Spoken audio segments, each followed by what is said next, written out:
I'm getting old and I'm ready to win. And I think this team is primed to do that. And I'm just excited to join a winning culture and, a football culture in a football town.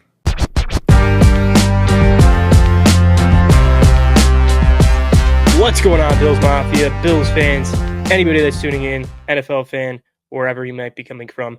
Today, we're back for another episode of Views from the Gravel Lot. I'm going to be flying solo today, and today we're going to be breaking down the Bills' 2025 free agent class, and we're going to go into each player and kind of go into depth with each player as best as I can. I am recording this on Saturday, March 15th. This is after the suspensions put on to Michael Hoecht and Larry Ogunjobi. Will be missing the first 6 games of the season. That doesn't change much for me. I'll kind of get into that briefly a little bit later.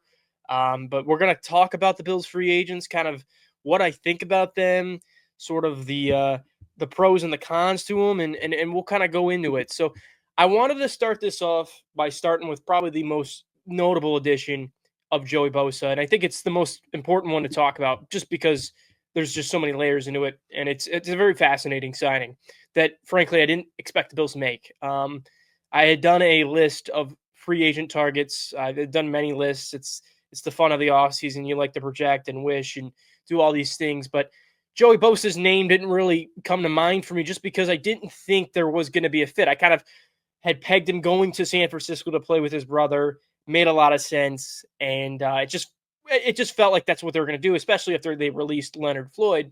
It seemed like that's where that was going, and then he obviously signs with the Bills on late, I believe, of day 2 of free agency. So, kind of came as a bit of a shock, and we'll get into Joey Bosa because it's a fun player to dive into. The first thing I realized when I saw his tape, obviously you're seeing a very injured player. He was obviously playing through so many different things. And that's the story with Joey Bosa, right? It's the injuries, the health factor. It's a huge gamble if you were giving him multiple years. This is a 1-year deal. It's an opportunity for him to prove himself, and it's an opportunity for both sides to really work out, because the Bills have been hunting for this closer for so long. They had it in the first year of Von Miller before the ACL. They just really need that guy to go out and make those plays in the big moments, and they're hoping Bosa can do that. And I mean, anybody will tell you, like, he definitely has the talent to show you, hey, there's still a player here that can do what he does. He's still got that his crazy good spin move that I love. He does a lot of nice stuff still from a pass rush standpoint. Had a 13.9 pass rush win rate. That's 22nd in the NFL. So not bad. Obviously, the analytics, the pressure rates, whatever you guys like to look at. I like to look at pressure and pass rush win rate. That's my favorite go to. He obviously ranked pretty well in that. And I think there's some other things I like with the Joey Bosa signing. And so I think a lot of people will talk about the health, and it's certainly something that will get brought up time and time and time again. But I think Buffalo was a good fit for him from a few different standpoints. For starters, I don't think they're going to ask him to play those early down, plays. Now, he might have to earlier on in the season with Mike Hoecht being out for a little bit, but AJ Epinesa defends the run well. Greg Rousseau might be one of the best edge setting, guys in the league with his length and what he's able to do at stopping the run. So they really don't need him to give him a heavy workload there. They need him on third downs, money downs. Obviously, the downs were, he's going to be full, fresh to go. And I think that's perfect for him, because they won't need him to be playing 60, 70% of the snaps. You can drop him down to 40%, something that Von Miller did with the Bills, and sort of allow him to mitigate that injury risk. And I think that's what I really like about this signing, because, the Bills have the bodies to give him the downs off. Whatever you think of Greg Rousseau or AJ Epinesa, I think they're really good in the early downs. That's kind of why you paid Greg Rousseau, and you kind of hope he continues to grow as a pass rusher, and that trajectory is obviously really good. And you kind of saw the same thing with Spencer Brown in August, where you kind of like, it's a lot of money for that guy, but the growth trajectory was always there, and that's kind of how I see it with Greg Rousseau. But again, he's still a good run defender if you need him to do it. He had the 19th highest run defense grade per PFF. I know PFF grades are a little wonky, and people don't like to use that as sort of something to cite when you're talking about players, but it's something that caught my eye, and he is a proven bucket getter. He is a guy that can go out, and he has shown in his career to make big plays. It's just how often are you making those big plays? So that's obviously the question mark here. And I also, another factor I liked about this signing was the mentorship. He is 29. He's got experience. You have a young guy like Javon Solomon who's going to be soaking up as much knowledge as you need him to. And I know Von Miller provided a lot of that, and he was great. But you're not losing all that because you have a guy like Joey Bosa who's coming in, who's obviously drafted as high as he was, is respected around the league, and has just done such a good job for so long. Obviously, again, just that the health has been the biggest downfall for Joey. But I like this signing. I'd probably give it like a B plus, maybe a B, just because I think the upside is definitely there based on the talent alone. And the only reason I'm not willing to go to A is because of that injury. If he stays healthy, I think the Bills could be a formidable force with him and Rousseau, and it allows Rousseau to kind of take a step back, be sort of a Robin. He can be the Batman, and it works out very well. And you're just creating matchup advantages across the board when you got guys have to worry about Bosa, and then you got to worry about Rousseau, and then it opens up things for Ed Oliver and Daquan Jones in the middle. So I'm hoping that it works out. Obviously, fingers crossed. The health is a big thing. So let's see what happens with Joey Bosa. You got to be patient with him. Let's just hope that it works out from the health standpoint, because as far as everything I'm seeing, the numbers tell you it. The film tells you it. I'll have a couple clips. I'll have on the video version. If you're watching on YouTube, you'll see sort of what I'm talking about. And the flashes, they're certainly still there. Certainly still a third down asset to have for any team. And, he's making 27th best, edge money right now. And again, it's a low risk deal, high rewards. So to me, I like it, and I'm a fan. Let's talk about another LA player. We got two more to go. Josh Palmer, which was I believe the first signing for the Bills in free agency. So they went out and splashed a little bit of money at Josh Palmer, which came to a big surprise for a lot of people, including myself initially, until I kind of let it bake a little bit and kind of try to, try to make the most of the situation, try to figure out what their thought process was behind it. And the more and more I researched Josh Palmer, looked into his tape, and I liked him more and more. So I think people will wince at the contract, 3 years. I think $36 million. It was indicative of what the market was doing, though. You talk about free agency. This is the story of free agency, is as old as time. Supply and demand. Those guys are on the market. Teams want him. Multiple teams want him. The price just keeps going up. The Bills obviously were willing to pony up and pay the money for Josh Palmer. I think the big thing when you look at that money, he is only 25. So you're not getting somebody that's at the tail end of their career or fading away from their prime. They're entering their prime.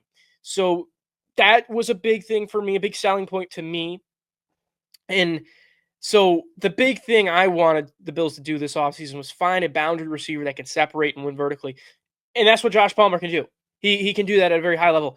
He played 67% of his snaps outside, so obviously he's going to be an outside receiver. We know what Shakir is. He's essentially going to be the de facto number one wide receiver, just going to be aligned in the slot. And then you have hopefully Keon Coleman emerging, taking another step. He'll kind of be taking a little bit of the Mac Hollins role, a little bit sneaky thing. He'll be picking up on the run blocking.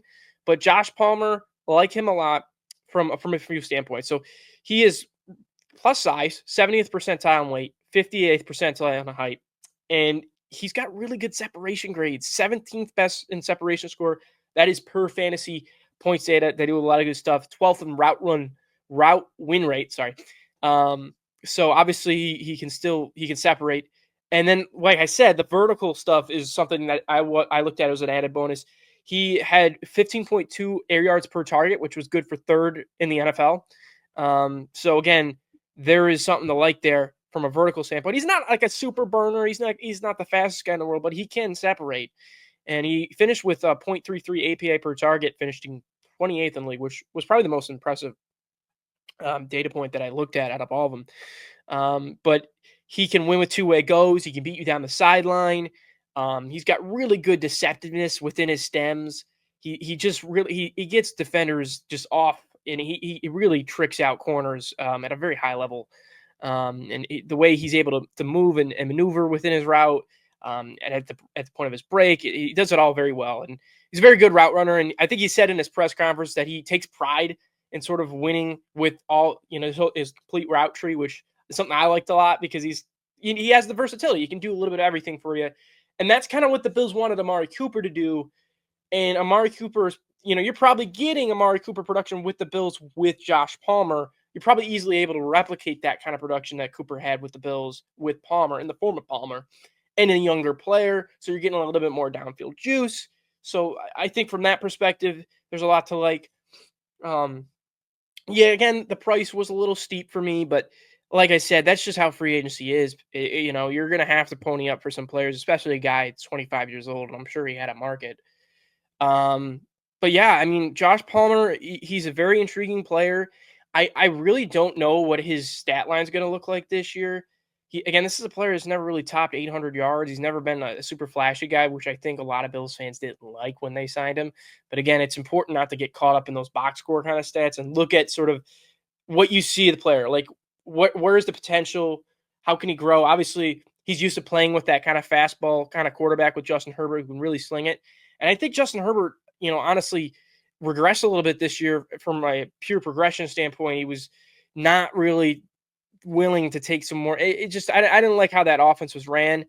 And I think this is a good fit for Josh Palmer. And it's probably, I'm going to give it a little bit of a lower grade, probably B minus. I'm not super, super high on it, but I see the potential.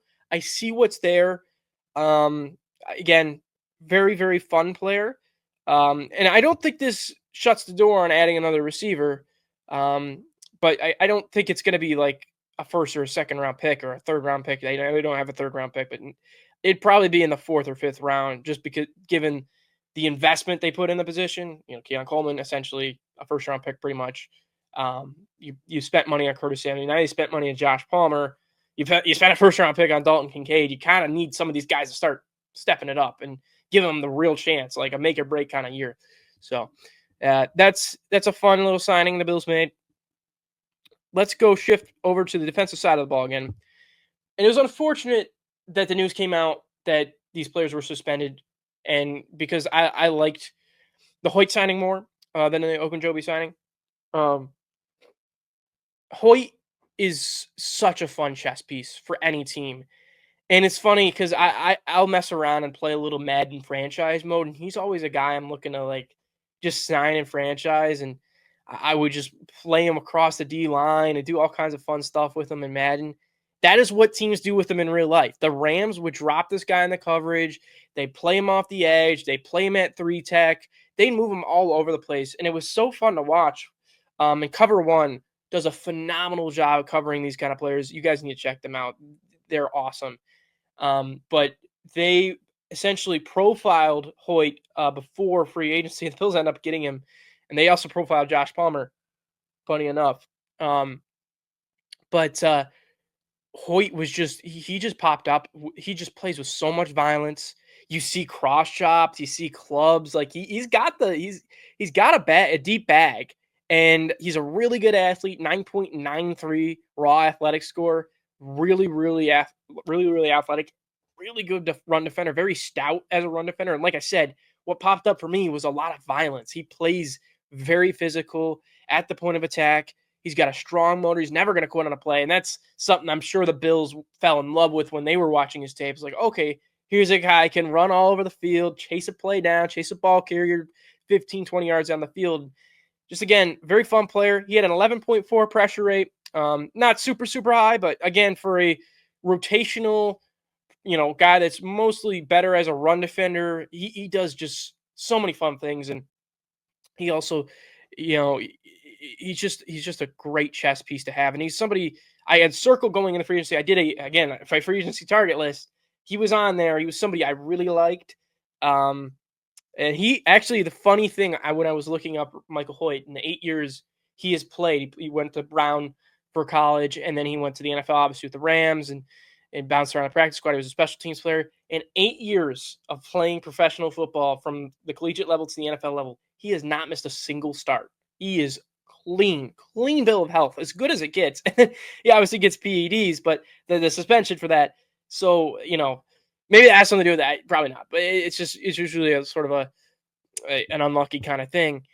He again that's something that popped up for me, and so I know fans are going to be disappointed in Brandon Beane for signing two players, not just one, two players that are going to miss a third of the season. But you got to remember, this team has overcome a lot worse. Matt Milano has had season-ending injuries. Tre'Davious White has had multiple season-ending injuries when he was in the prime of his career with the Bills. I can go on and on with sort of the injuries this team has gone through, and sort of all the things and the obstacles they've had to overcome. Like, even you go back 2 years ago, the home playoff game against the Chiefs, they were completely decimated on defense. They were a spineless defense, and they lost off of a missed field goal, and obviously the Chiefs may have probably still won that game, but they were in that game. So this team has overcome a lot worse. You need these guys, most importantly, for the playoffs. That's when you need them. Hoyt, again, he is going to be something this defense can get very creative within their fronts and their NASCAR package.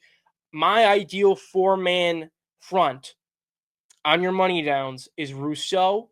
You kick Hoyt inside next to Ed, so you can kind of rotate him a little bit with Daquan, so Daquan can be more fresh. And then on the other side, obviously Bosa. So I love that four-man front. I think that four-man front could do a lot of damage. He did a lot of damage with stunts with Jared Verse. And there's some guys that's some really quick get off on the Bills. So really, really excited for Hoyt and potential for him. I give that an A- just because I'm a fan of the player. I just love, there's endless creativity you can use with him. And it's a defense that is creative, but not to the creative level that you see some other defenses, some exotic defenses like Brian Flores, where you see these sim pressures, and that's kind of why they brought Ryan Nielsen in to kind of instill a little bit of that in this defense. So to me, that's a sign of progress and change, and progressive change in a good way. Two more players I'm going to talk about, both on defense. Larry Ogunjobi. This to me screams rotational. This was one of the signings I wasn't like super high on.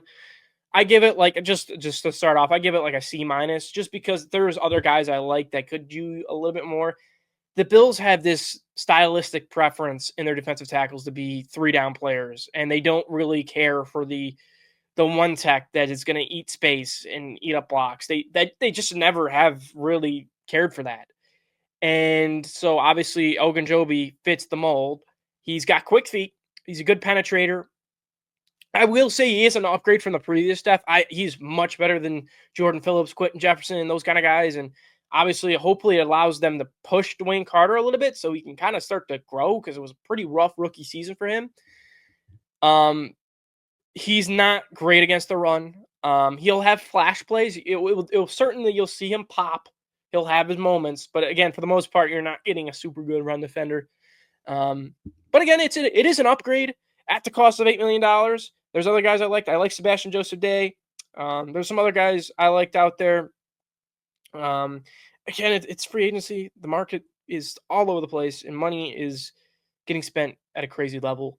But Ogunjobi, yeah, again, I'm not really gonna say anything bad about him. I'm not gonna say anything really great about him. It's just kind of is what it is. It's mid. It's not like I have to spend a ton of time talking about that. That's just kind of what the player is.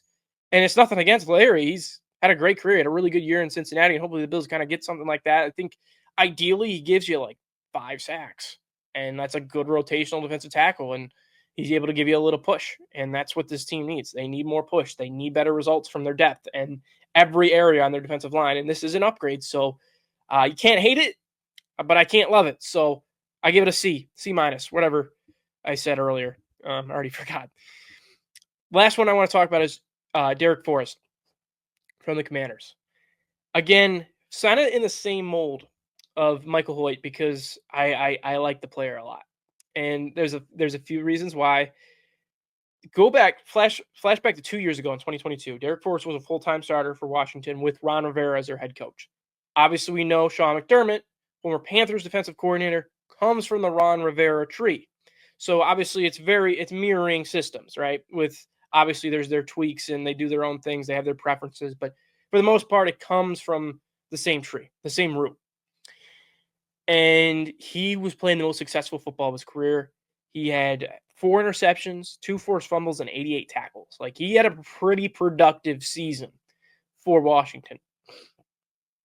To go to 2023, deals with some injuries, can't really see the field that much, kind of loses his spot. And then this year, Dan Quinn takes over as head coach. Doesn't really see him as a scheme fit. He's more of a special teamer now, and he's sort of a guy that falls out of favor and hits the market and signs with the Bills. This is a really good decision on his part. He's a really good athlete, 9.6 raw athletic score. If there's anything this safety room needed to improve on, it is athleticism. A lot of these guys are going to play close to the box.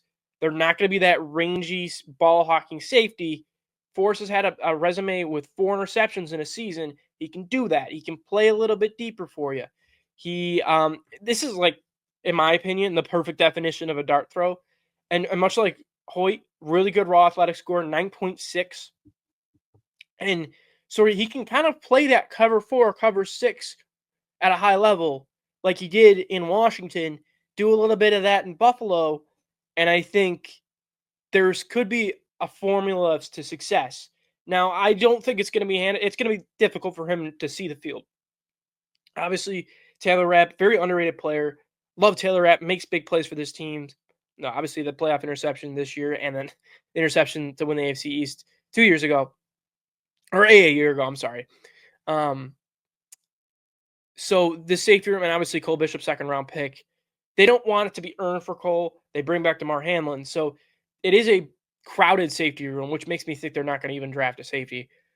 But this is somebody to keep an eye on. If you're a Bills fan and, we're in training camp, this is a player I'm keeping tabs on just because he's had proven success within this system at a pretty good level. And he was, I was seeing a lot of Commanders fans, and I like to get the reaction from fans of their team. Sometimes it can be a little flawed, and it's not the best way to look at it. But it's good when a lot of fans from that, the fans of the previous team he was on, have nothing but good things to say about him. All Commanders fans says, like, oh, he's showing a lot of potential for us. He just kind of fell out of favor. This is a player that's, very solid. He just needs his chance.